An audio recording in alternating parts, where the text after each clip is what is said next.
If you think you're catching the egg every month because you're timing lovemaking around when an app tells you, using positive ovulation tests, or even if you're temping, you may still be missing your fertile window, and that means you're losing precious cycles. So let's fix that today so you don't miss another one. Hi, I'm Inga Fleur, and I'm a natural fertility specialist, and I'm seeing this with patients all the time, that they think they're tracking ovulation the correct way and making use of their fertile window every month, when in fact they're often missing it. If you've downloaded an app to help you find your fertile window, that's a great start. The app will ask you, when was your last period? How long are your cycles normally? And depending on how long your cycles normally are, it will calculate about halfway that. So if it is normally 32 days, it will calculate ovulation will happen around day 16. And if your cycles are 28 days, around day 14. And it will then tell you a couple of days before ovulation is expected, your fertile window is opening. It's a little bit more tailored because it is tailored to how long your cycles normally are. But that is kind of useless if you don't know how long your cycles normally are, or if you have very irregular cycles. And even if you don't have super irregular cycles, it's still possible to be ovulating on different days depending on the cycle you're in. One cycle may be cycle day 12, one it might be pushed back to cycle day 18. And that is not necessarily abnormal, but it does fluctuate. And if the app is only telling you when to expect to ovulate based on a formula, then you're going to miss it. So it increases your chances a little bit more as if you're using ovulation tests. And the word ovulation test is actually kind of misleading. I have women tell me, I'm certain I'm ovulating because my ovulation test was positive. But what an ovulation test actually is an LH test, luteinizing hormone test. It tests in your urine if that hormone has risen because it's associated with ovulation. It means that your body is gearing up towards ovulation, but it doesn't say that you are ovulating in that moment. So this is how it's possible that you might be missing ovulation because you think, okay, the test was positive. Maybe you even used a really nice fancy one that's digital, so you can't miss it and misread the two lines. Is it positive? Is it negative? But even if that test was positive and telling you you're ovulating, it doesn't confirm that it actually happened. It only tells you that your body was gearing up towards it. Just as cervical mucus does, by the way. If you're tracking cervical mucus and looking for the egg white cervical mucus, that tells you you're gearing up towards ovulation. The great news is it means your fertile window has opened, so you want to make use of it, but it doesn't confirm if ovulation happened. And this is where I see a lot of ovulation tests trying to conceive take longer because women think that they are ovulating when they might not. It is possible, for example, for your body to be gearing up towards ovulation, but ovulation never occurring.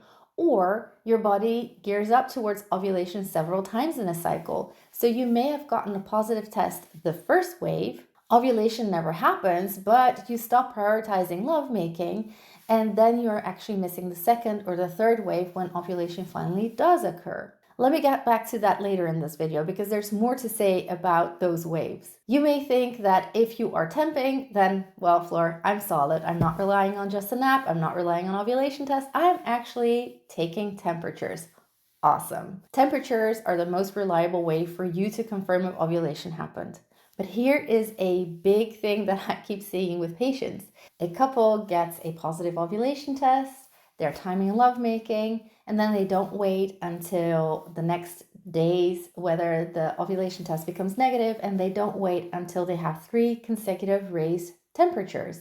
And ovulation may not actually have happened on that positive day. It may have happened several days later, with the result that they didn't time lovemaking as close to ovulation as possible, and they may have gotten in several times during their fertile window, but it turns out that really of all those attempts, 2 or 3 were maybe at the start of the fertile window and nothing was actually close to ovulation, which becomes even more important when cervical mucus is reduced or if sperm quality is lower or count is lower. You will want to time lovemaking as close to ovulation as possible each time that you try, but especially in those 2 situations. So when that happens, you see the couple of things, they timed it perfectly, but they actually missed their biggest opportunity, and it happens month after month.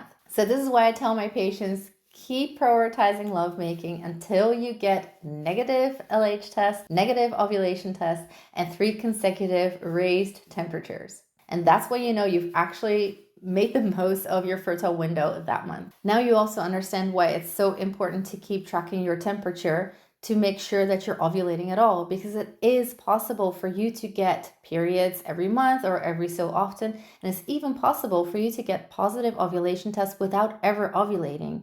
And it's okay if that happens one cycle. If you see one cycle that your temperature never rises, that's really okay.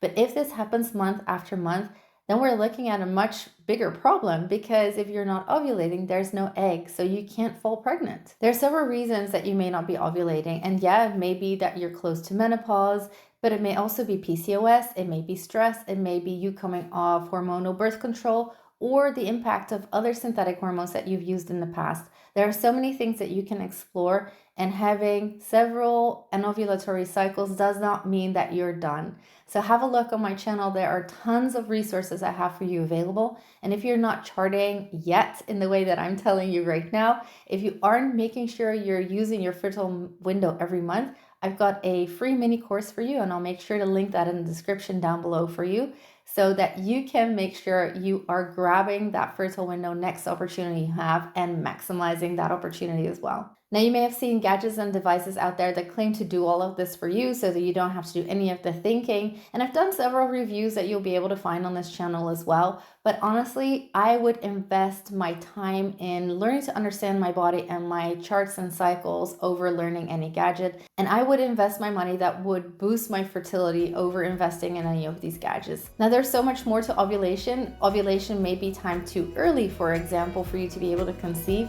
If you're interested in that, you will find this video helpful.